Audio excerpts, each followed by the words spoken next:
Hello. In this video, I'm covering section 8.2 on interest.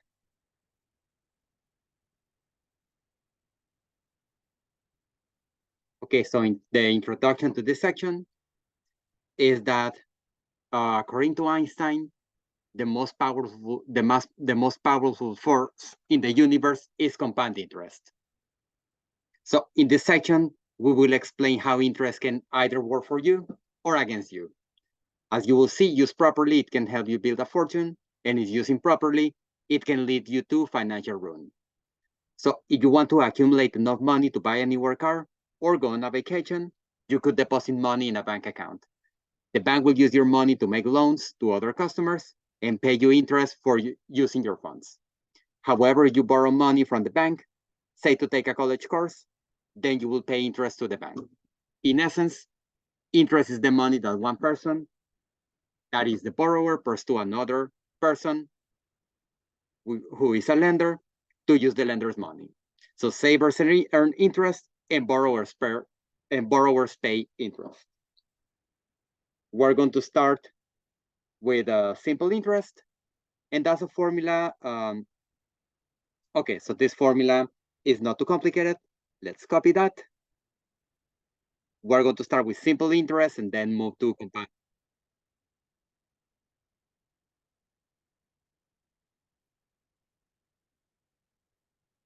So this is on page 397.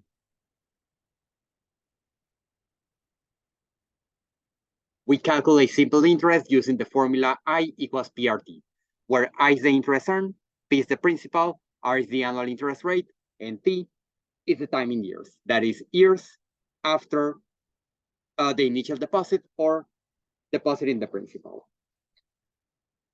Okay, so let's do a couple of exercises on simple interest.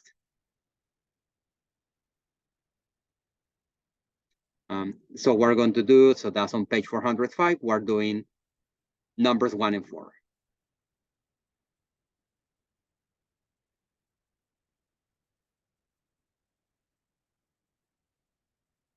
So that's page 405.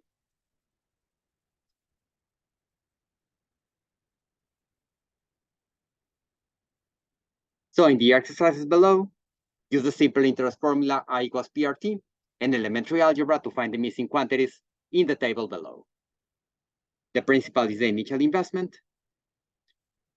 Okay, so we want to find in number 1. Let's do number 1 and 4.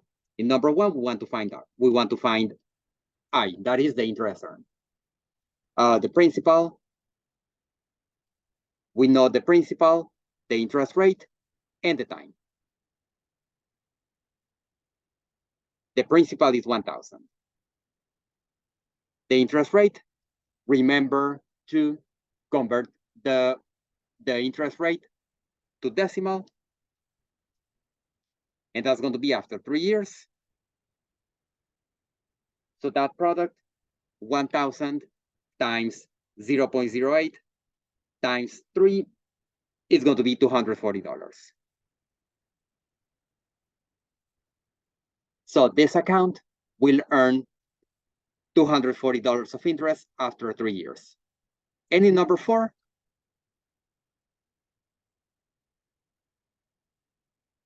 so we know the principal. We know that the interest rate is 6%. Let's convert it to decimal. And we don't know what the time is going to be. We don't know how long it takes to earn this interest amount, but we know that the interest amount is going to be 1,920. So 8,000 times 0.6% or 6% of 8,000 is 480.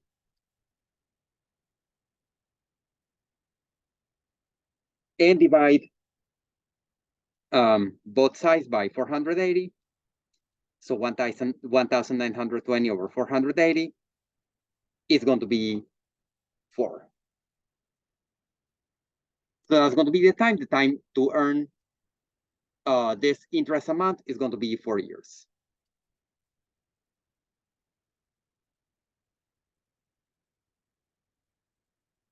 So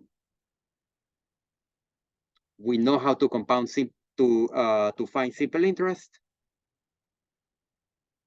and to find the amount that will be in your account at some time. So to find the amount that will be in your account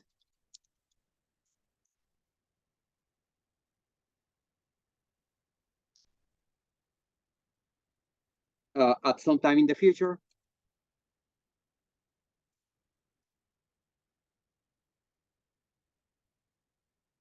you need to add the interest earned to the principal.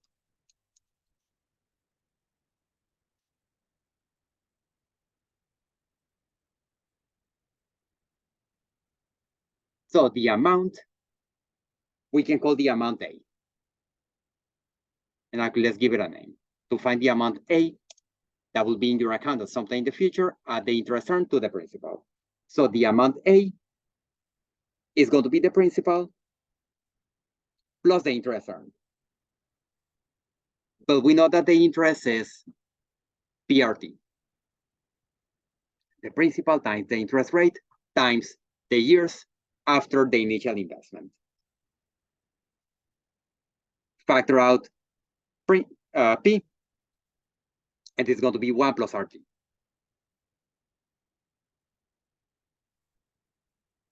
So that's it. Let's copy the next formula on page 398.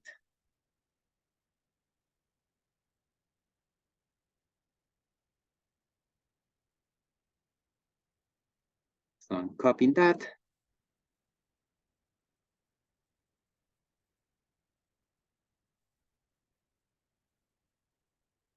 So to find the future value of an account that pays simple interest, use the formula A equals P times 1 plus RT, where A is the future value, P is the principal, R is the annual interest rate, and T is the time in years. So I'm going to go over example 2, where we have two situations.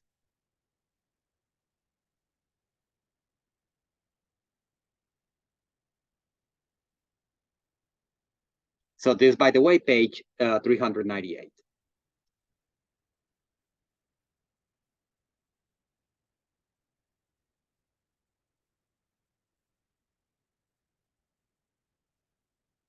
Okay, so in the first situation, you know the principal, you know how much you deposited, and you want to know how much money are you going to have in the future.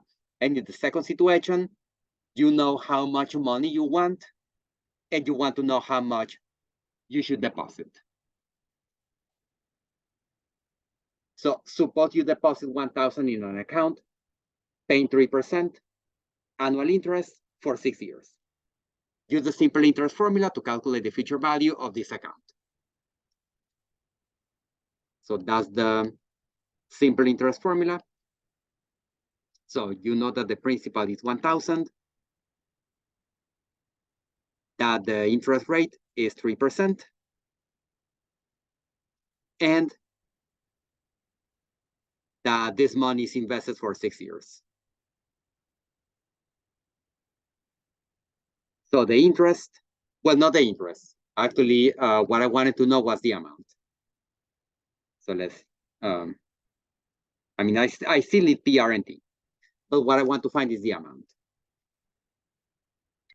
That's P times 1 plus RT. And yes, what I want to know is the amount.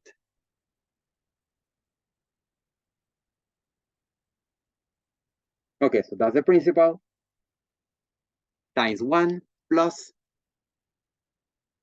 3% for 6 years.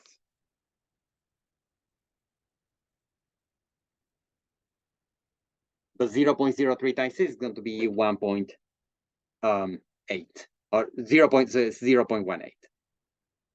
So this is 1,000 times 1 plus 0.18, or 1,000 times 1.18.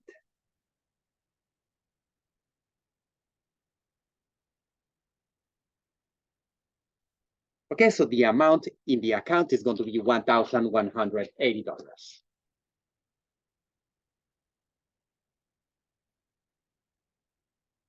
So that's going to be the future value in the account. Now, in the, assume that you plan to save $2,500 to take a white water rafting trip on the Rio Grande River in New Mexico for 2 years. Your bank offers a CD that pays 4% annual interest computed using simple interest. How much must you put in the CD now to have the necessary money in 2 years?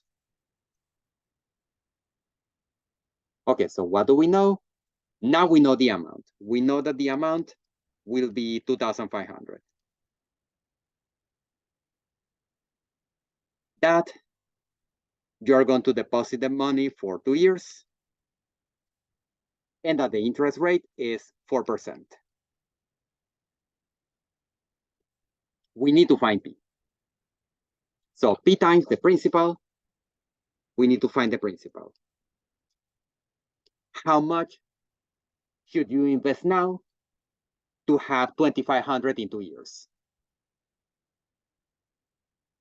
Okay, so the principal times 1 plus 4% for 2 years is equal to 2,500. But 0.04 times 2 is 0.08.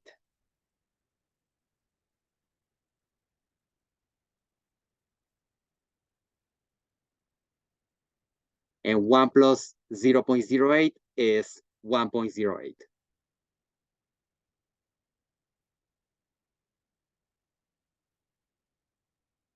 So at the end, the principal is 2,500 divided by 1.08.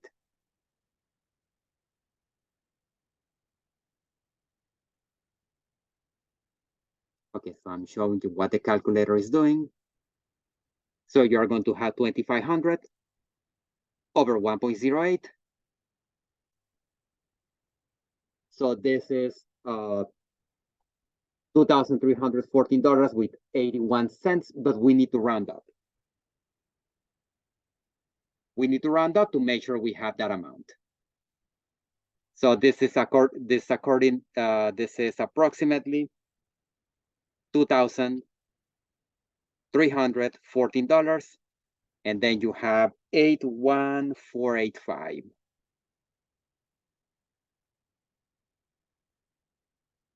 So technically, you would need to round down. I mean, you were rounding this number to the nearest cent.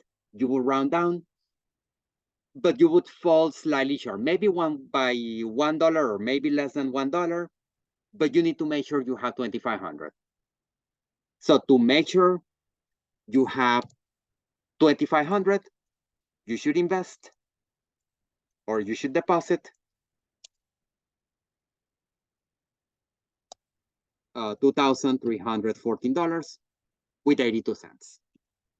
That's to make sure that you have the amount that you want.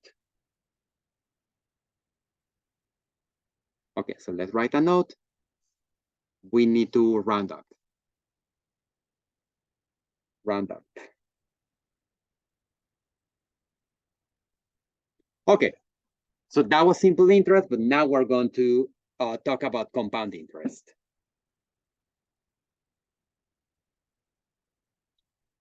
And actually, that was mentioned in chapter 7. When we talked about exponential equations, we mentioned compound interest. So we're going to generalize that. Yeah, let's see. So I went a page further, I believe. Okay, so something's going on here. So let's close this and open it again.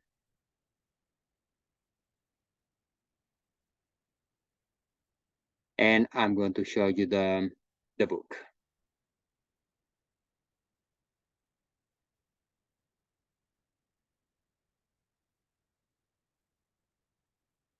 Okay, so I believe that's where we were.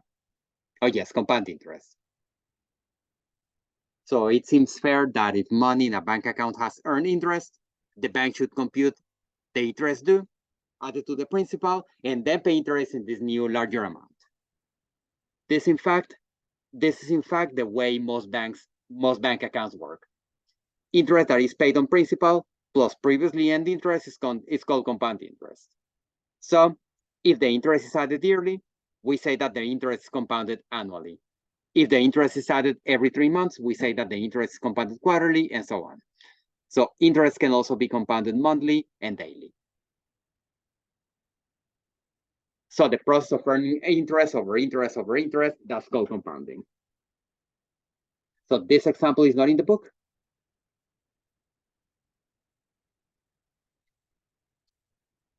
I'm just typing this to introduce you to the idea of compound interest.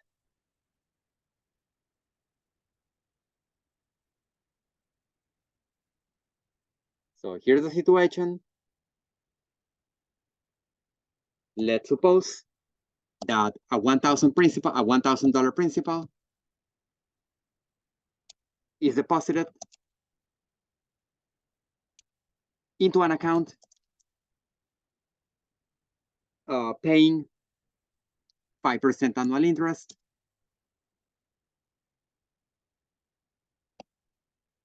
We are going to find the amount in the account after 6 years. If interest is compounded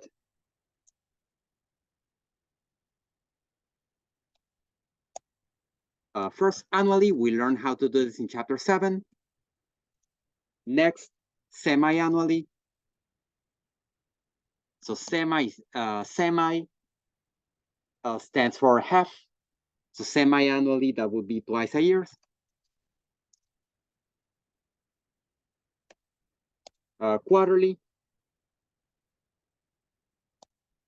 Quarterly, that means every quarter. So every quarter, that's going to be 4 times a year. And monthly. Which as you may imagine, that's going to be 12 times a year. So I'm not even going to write that.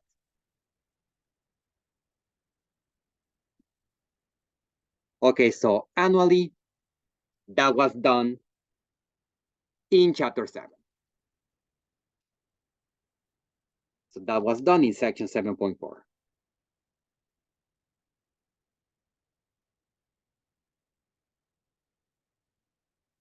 The principal is 1,000.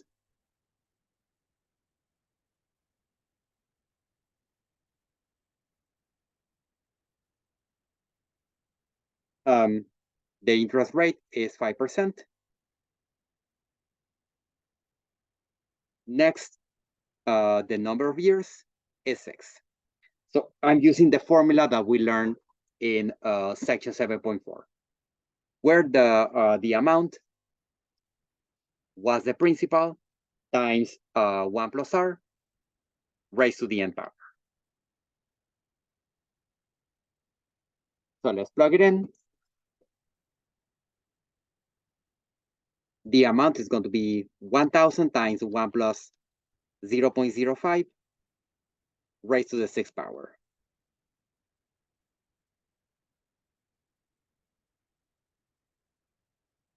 So to the nearest cent,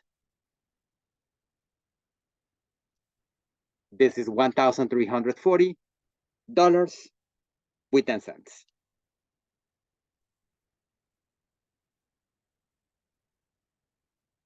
In part B, we want to know what's the amount if interest is compounded semi-annually.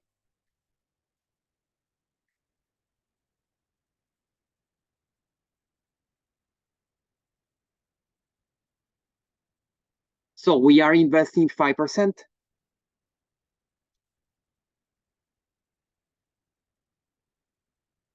twice a year.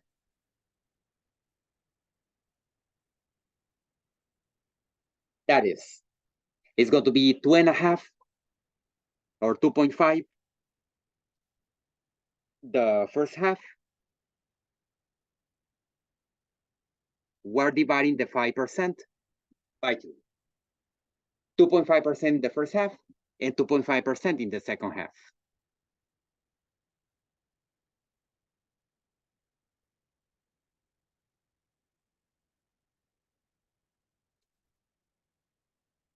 And this will happen next, that the amount is still going to be the principal, but that interest amount we're dividing in two parts. It's going to be the first half, that is the 5% divided by 2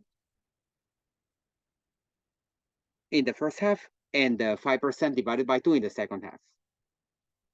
Remember, I'm converting the 5% to decimal, and that's going to be for 6 years. So this corresponds to the first half.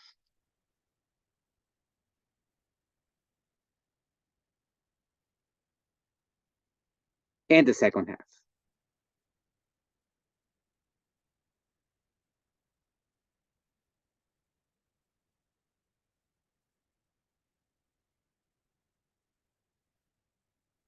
Okay, so that is what? This is going to be 1,000.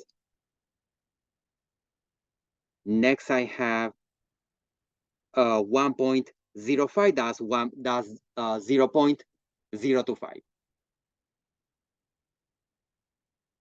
So that's 1.025 times 1.025.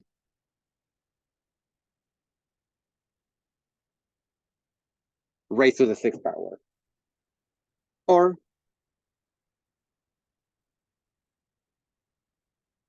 1.025 squared.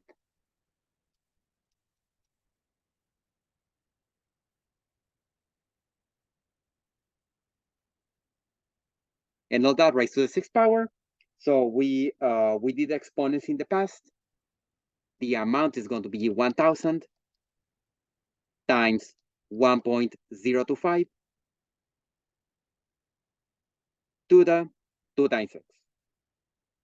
Or 1.025 raised to the 12th power.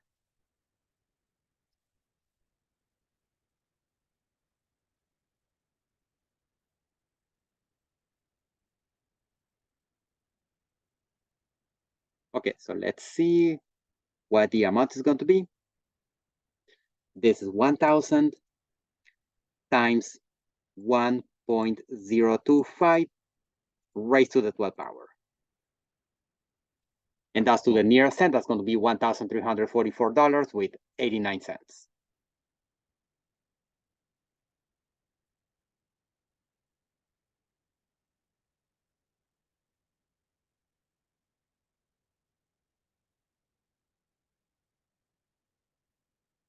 Okay, so that was the amount when interest was compounded semi-annually.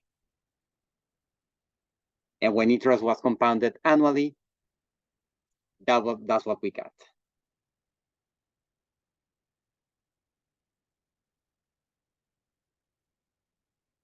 The next situation was what happened if interest is compounded quarterly. And from there, we're going to find a pattern. So that's part C, when interest compounded quarterly.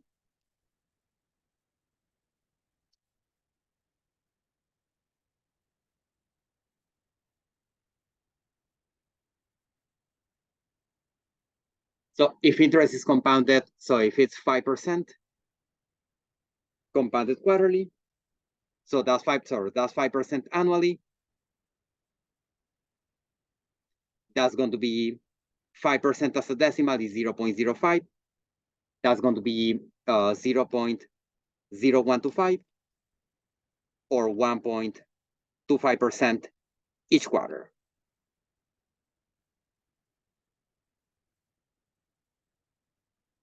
And the amount is going to be 1,000.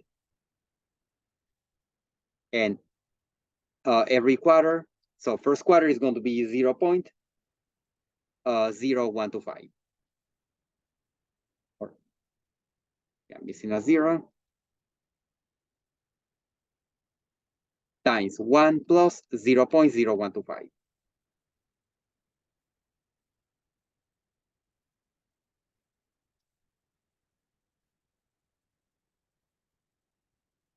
So that's 3 and 4. Yeah, I keep writing the dot.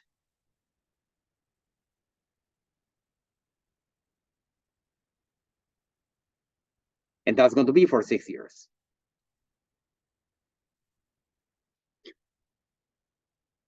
Okay, so we have 4 quarters. That's going to be first quarter, second quarter, third quarter, and fourth quarter. So the amount is 1,000 times 1.0125 raised to the 4th power, raised to the 6th power. Or 1,000 times 1.0125 raised to the 4 times 6.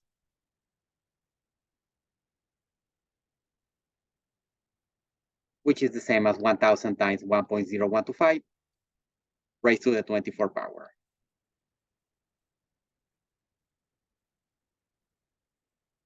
Anyway, the amount in the account to the nearest cent is going to be what?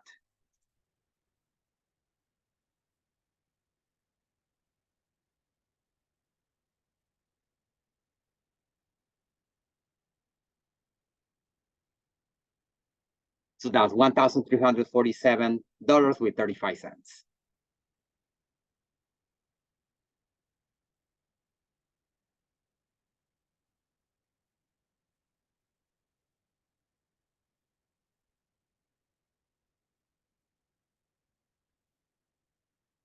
Okay, and finally, if interest is compounded monthly, hopefully we have a pattern by now.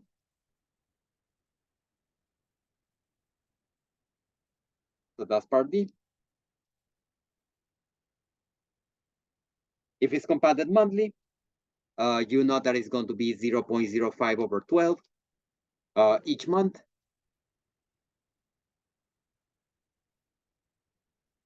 And let's see what we did before. When it was compounded semi-annually, we have 1,000 times 1 plus R over 2 raised to the 2 times 6. When it is compounded quarterly, we had 1,000 times 1 plus R over 4 raised to the 4 times 6. And if it's compounded monthly or 12 times, the amount is going to be 1,000 times 1 plus 0.05 over 12 raised to the 12 times 6. But 12 times 6 is 72. So I'm just going to put it in a calculator. If you put it directly in a calculator, make sure you use grouping symbols. So this is 1,000 times 1 plus 0.05 divided by 12 raised to the 12 times 6.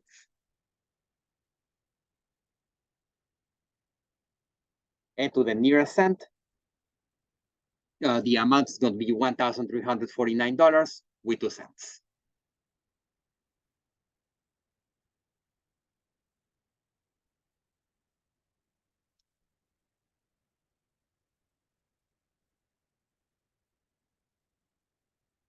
Okay, so now I'm going to give you the compound interest formula.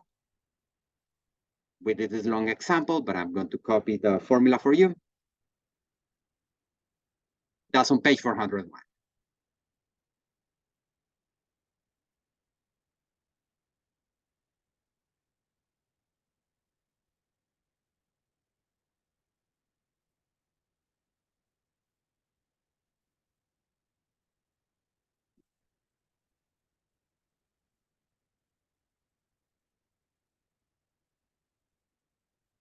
Okay, so that's page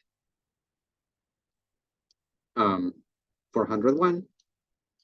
So assume that an account with principal P is paying an annual interest rate R, and compounding is being done n times per year. If the money remains in the account for n times period, then the future value of the account is given by the compound interest formula. So we can do this. We can write this in 2 different ways. This could be So let me let's type this compound interest.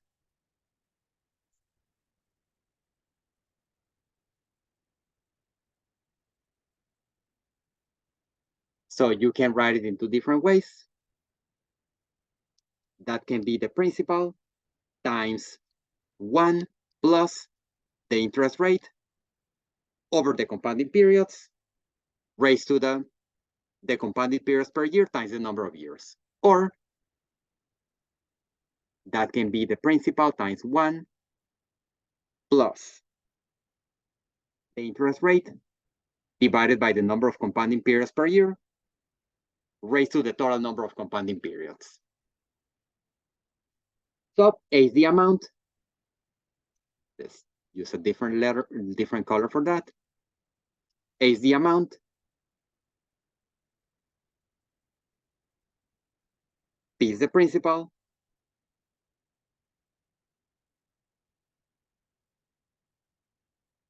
R is the interest rate, the annual interest rate.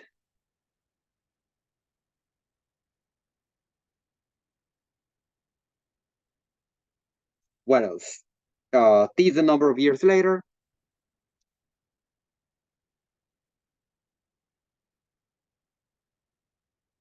M is the number of compounding periods per year.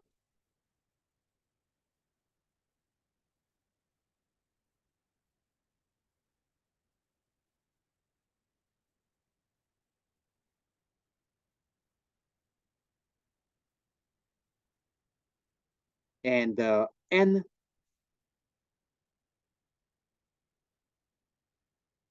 is the number of compounding periods per year multiplied by the number of years later. So that's going to be the total number of compounding periods.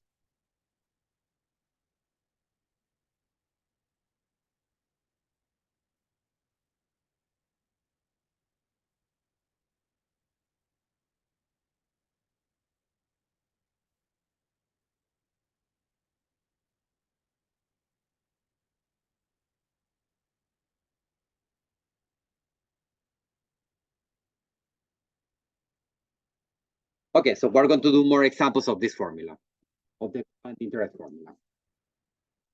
That's what most banks use anyway. Okay, so let's go to example 4.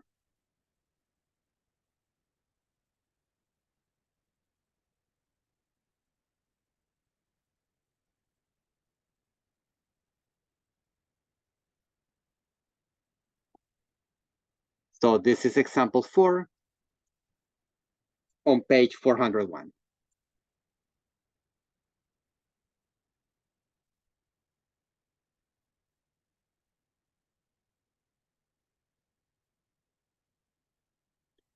So you have seen a home fitness center on sale for $3,500.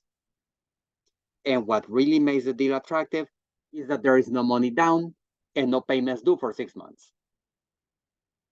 Realize that although you not have to make any payments, the dealer is not loaning you the money for 6 months for nothing. Of course not, he's making business. So you have borrowed $3,500 and in 6 months, your payments will be based upon that fact. Assuming that your dealer is charging an annual interest rate of 12% compounded monthly, what interest will accumulate on your purchase over the next 6 months? So let's do that. So let's see what information we have. The principal is going to be the sale price. Or not the sale price, the base price. Okay, so there is no money down and no payments due for 6 months. So that's going to be the time. 6 months are equivalent to 1 year or to half a year. So that's going to be T. T is going to be 1/2.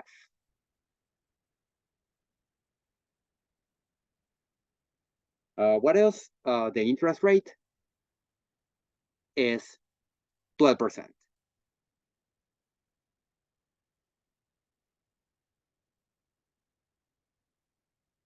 And that's going to be, well, the number of compounding periods per year is 12.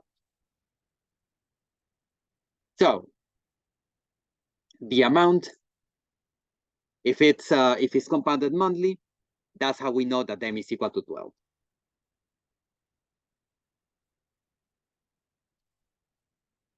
Okay, so we're going to find the interest accumulated.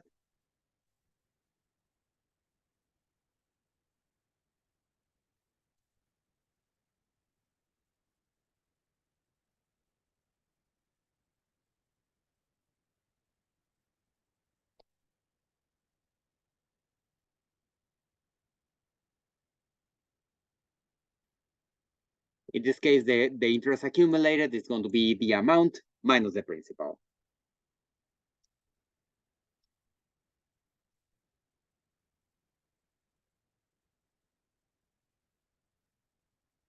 So we know that the principal is 3,500. The amount is going to be what? It's going to be 3,500.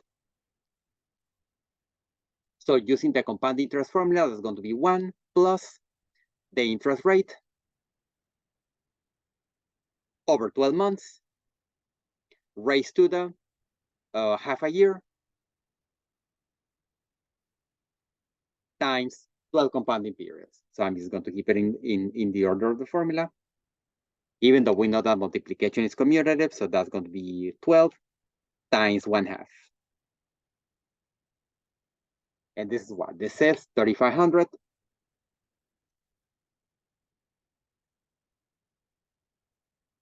times 1 plus 0.02 over 12 is 0.01, or 0.12 over 12 is 0.01. 12 times 1/2 is going to be 6. So that's 3,500 times 1.01 raised to the 6th power. On a calculator to the nearest cent, it's going to be $3,715 with 32 cents. And the accumulated interest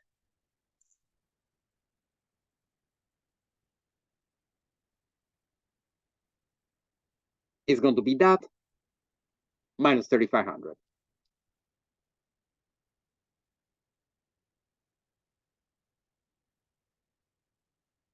So it's going to be 3,715.32 minus 3,500. That's $1,215 with 32 cents.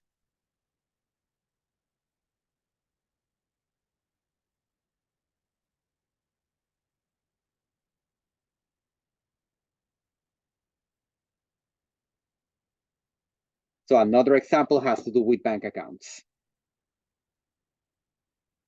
That's number 19 on page 406.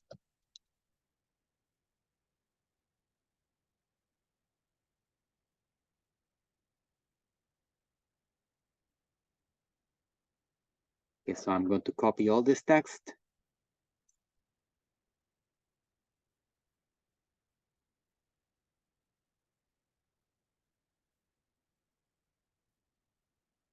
That's page 406.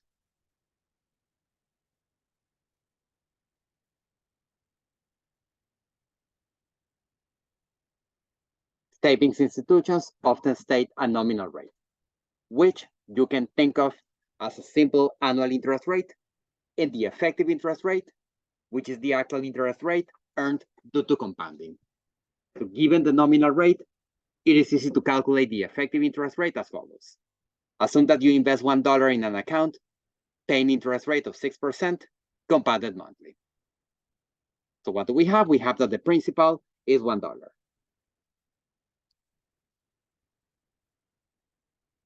And then it is compounded at 6%. And it is compounded monthly. So using the compound interest formula, and that's for 1 year. So let's see, you can take to compounding. Yeah, so that's after 1 year. So just plug it into the formula. That's where all these values are coming from. Yeah, it's going to be hard to circle this, but this is where the formula is coming from. So you would get that the amount is approximately, so after 1 year, that dollar would increase to 1.0617.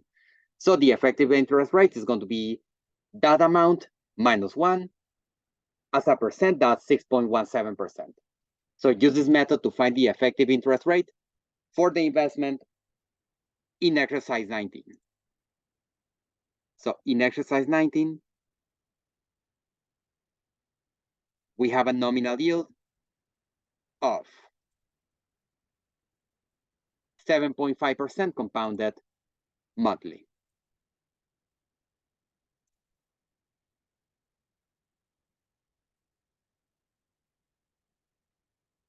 Okay, so the principal is going to be $1. The interest rate is 7.5% compounded monthly, so I missed 12 after 1 year. We're going to find the amount after 1 year. We're going to subtract the dollar from that amount and convert it to a percent. Okay, so let's first find the amount. This is 1 times 1 plus 0.075 divided by 12 raised to the 12 times 1.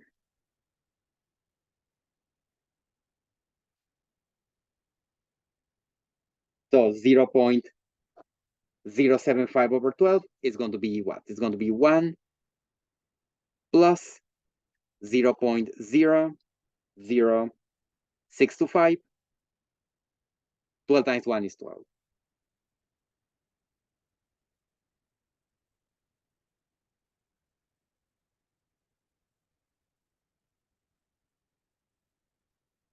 And this is approximately 1.0776.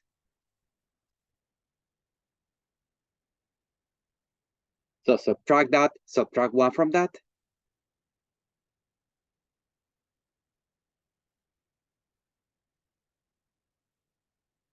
And this is 7.76%.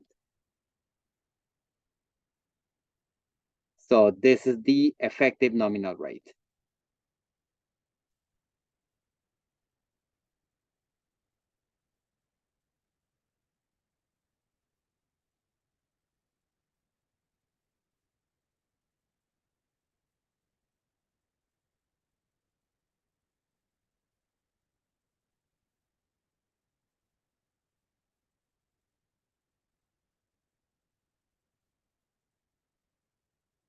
So far we have found the principal, or not the principal. We have found the amount or the interest. But we're going to change the situation slightly, where we need to find the interest rate. So that's number 33 on the same page.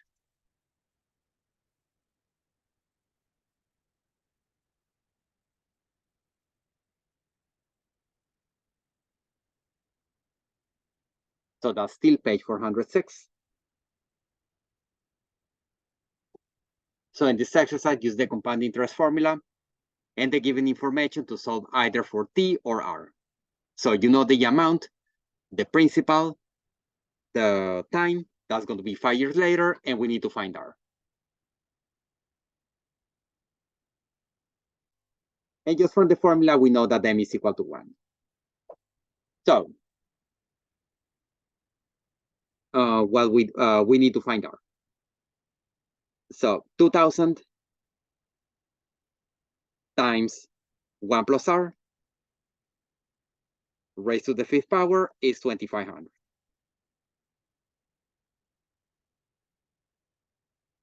Divide both sides by 2,000 and 1 plus R raised to the 5th power. That's 2,500 over 2,000. 2,500 over 2,000 is 1.25.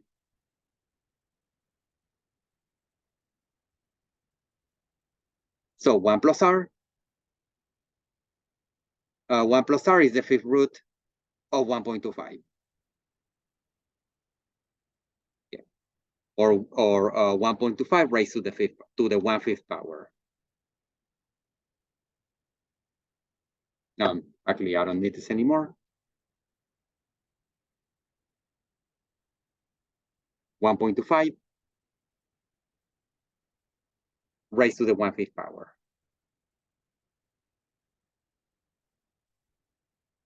So 1.25 raised to the 1/5 power. Let's check that.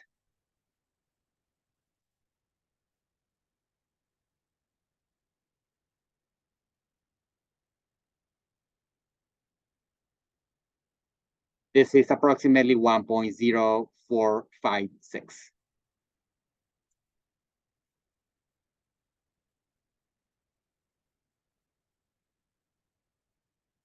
That's approximately 1.0456. Subtract 1 from both sides, and the rate is about 0.0456 or 4.56%.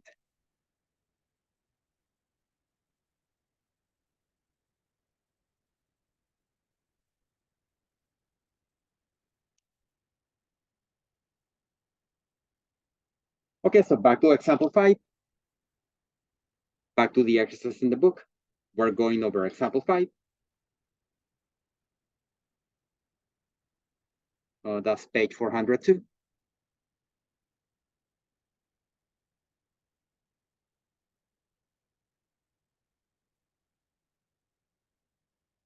So now we're going to find the principal. So last examples have been about finding the amount, when in the last example, we always knew the principal. In this one, we don't know the principal. Initially, we don't know the principal, we need to find that.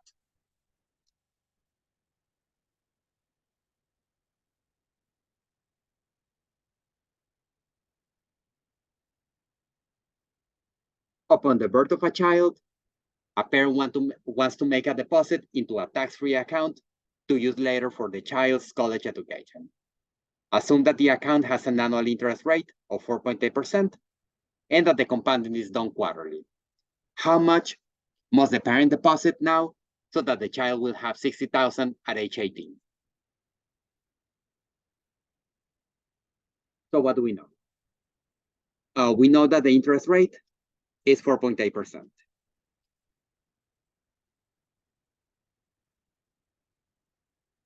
We know that the compounding is done quarterly.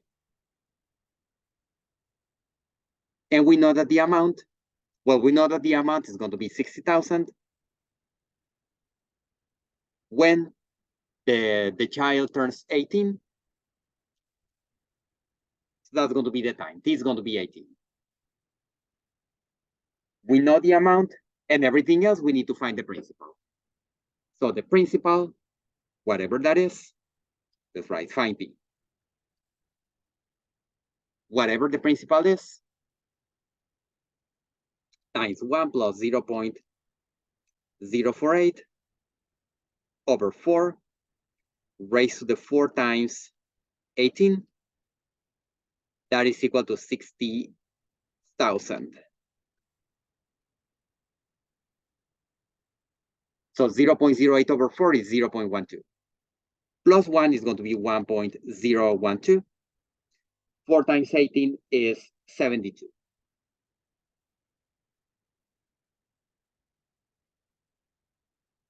And the principal is 60,000 divided by 1.012 raised to the 72.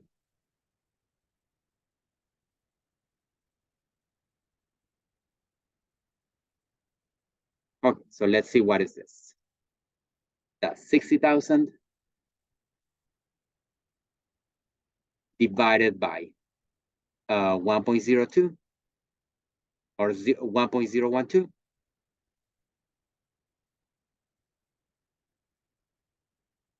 Raised to the 72 or 72nd power.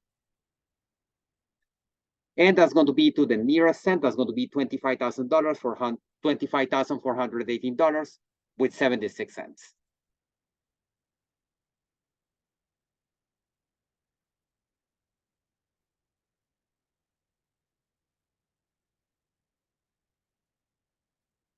So that is the amount that the parent must deposit now so that the child has 60,000 at age 18.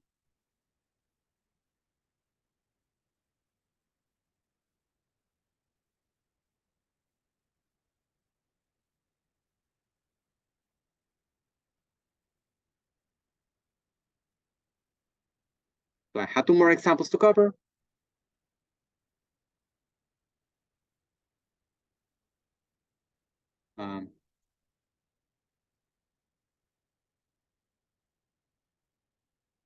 Okay, so I'm copying the next one, number 43. Back to page 406.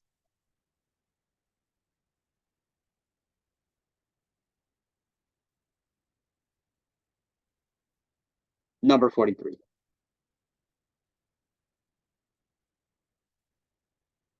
So Sanjay has borrowed $400 on his father's watch from the Main Street pawn shop. He has agreed to pay off the loan with $425 1 month later. What is the annual interest rate that he's been charged? So we need to find the annual interest rate. We need to find R.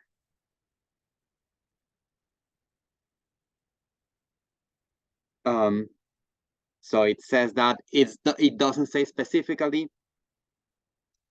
the compounding period, but if it says 1 month later, know that from the context, it is understood that m is equal to 12. And t, that's going to be 1/12 of a year. So what do we have? We have that the principal, well, we have something else. We also know that the principal is 400 and the amount is 425. Okay, so 400 times 1 plus R divided by 12 raised to the, what is that? It's going to be the compounded frequency times 1/12 of a year or 1 month. At the end, that's going to be equal to 1. It's equal to 425. So 12 times 1/12 is going to be just 1.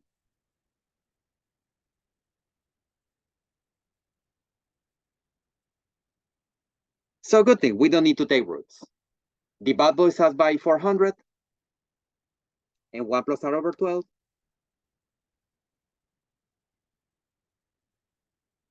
It's 425 over 4. 425 over 4 is 1.0625.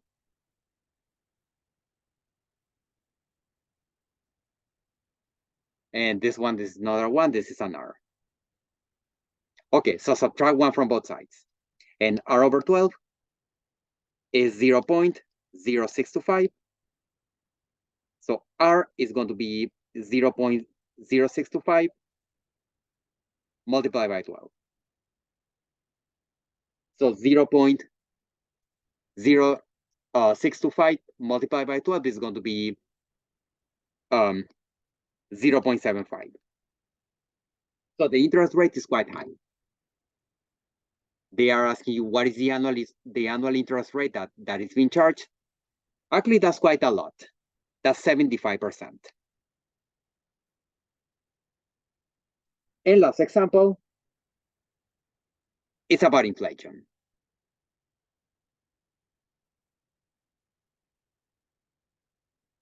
So that is going to be the last problem of this section. So let me, so I'm going to copy this from page 407.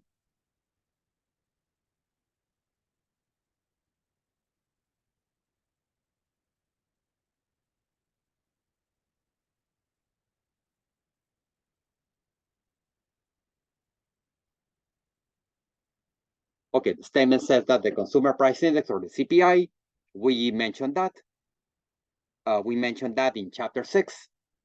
Is a measure of inflation obtained by comparing current prices with base prices in 1982 through 1984. We can find the inflation rate for a given period by calculating the percent of change in the CPI over that time period. For example, the CPI in 2005 was 195.3, and in 2009, it was 2014.5.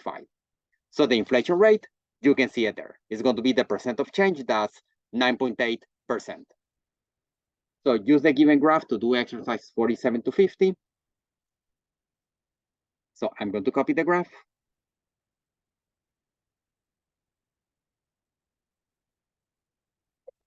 So I'm going to copy.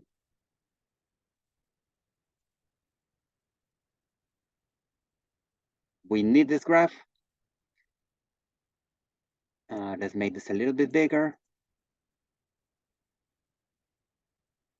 And we're doing number 47.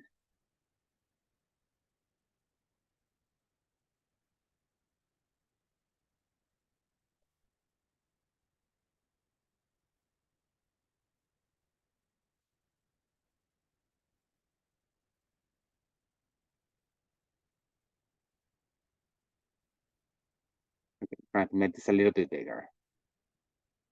Okay, so remember, the inflation rate is the percent of change of the CPI. So in part A, we're going to find the inflation rate from 2009 to 2020. So the CPI in 2005,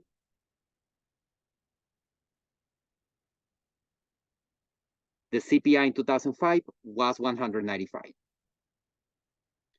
The CPI in 2020,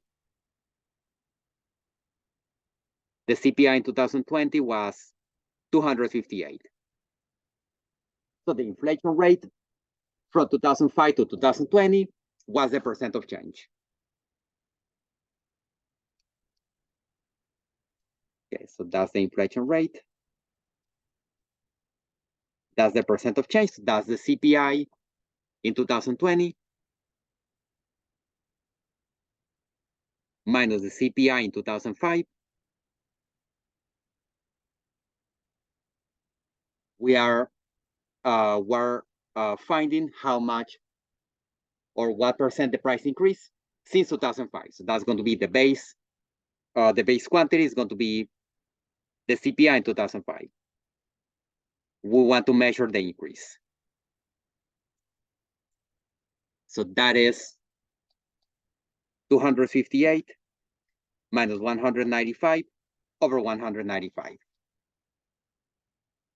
But 258 minus 195 is 63 over 195.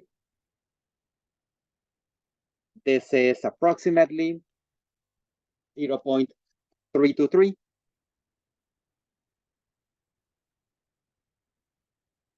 And as a percent is 32.3%.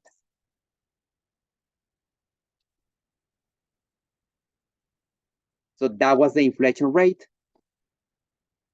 from 2005 to 2020. And in part B, I will copy this one more time.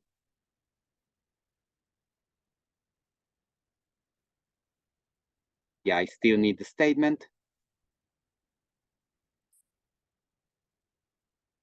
So if a pair of sneakers cost $83 in 2005, use the inflation rate from part A to estimate the cost of sneakers in 2020. So the new cost is going to be $83 plus 32.3% of 83. So that's going to be as a decimal, that's 0.323 times 83. So that's 83. And 32.3% of 83. Actually, I don't have the number. I just put it on the calculator. This is 80. This is 83 plus 32.3% of 83. And that's a total of $109.81. So I'm just going to copy the final answer. So that's $109 with 81 cents. Yeah, so the The shoes that cost $83 in 2005, the cost increased 18 years ago. That increased to $109.81. So this is it. With this, I covered the section. Thank you for listening.